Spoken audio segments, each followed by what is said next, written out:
and example. Queen Elizabeth was a life well lived, a promise with destiny kept, and she is mourned most deeply in her passing. That promise of lifelong service I renew to you all today. Alongside the personal grief that all my family are feeling, we also share with so many of you in the United Kingdom, in all the countries where the Queen was head of state, in the Commonwealth and across the world, a deep sense of gratitude for the more than 70 years in which my mother, as Queen, served the people of so many nations. In 1947, on her 21st birthday, she pledged in a broadcast from Cape Town to the Commonwealth to devote her life, whether it be short or long, to the service of her peoples. That was more than a promise. It was a profound personal commitment which defined her whole life. She made sacrifices for duty.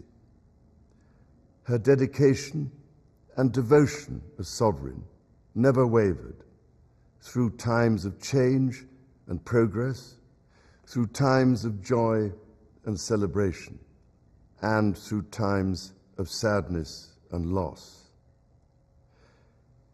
In her life of service, we saw that abiding love of tradition, together with that fearless embrace of progress, which makes us great as nations. The affection, admiration, and respect she inspired became the hallmark of her reign.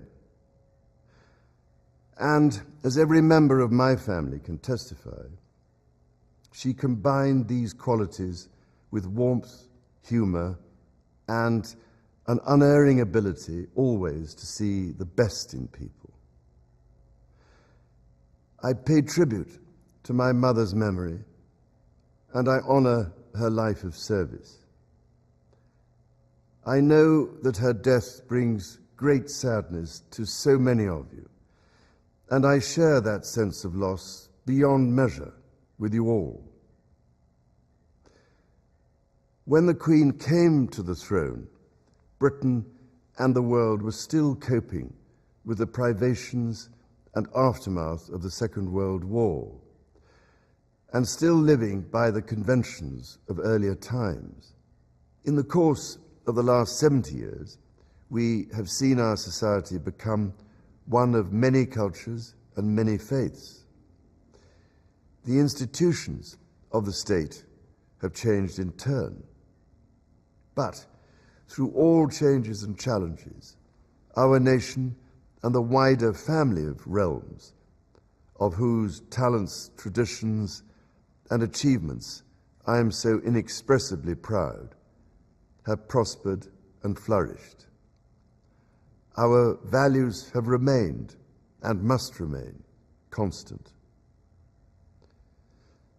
The role and the duties of monarchy also remain, as does the sovereign's particular relationship and responsibility towards the Church of England, the church in which my own faith is so deeply rooted.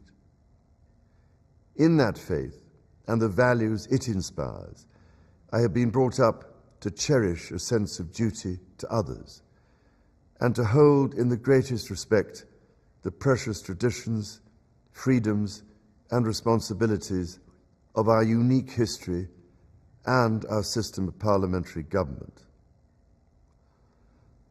As the Queen herself did with such unswerving devotion, I too now solemnly pledge myself, throughout the remaining time God grants me, to uphold the constitutional principles at the heart of our nation.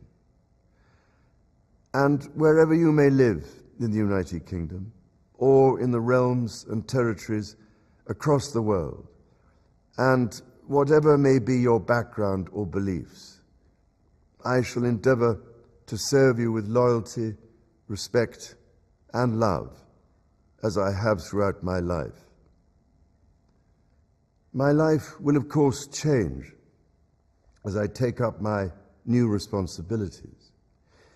It will no longer be possible for me to give so much of my time and energies to the charities and issues for which I care so deeply. But I know this important work will go on in the trusted hands of others. This is also a time of change for my family. I count on the loving help of my darling wife, Camilla.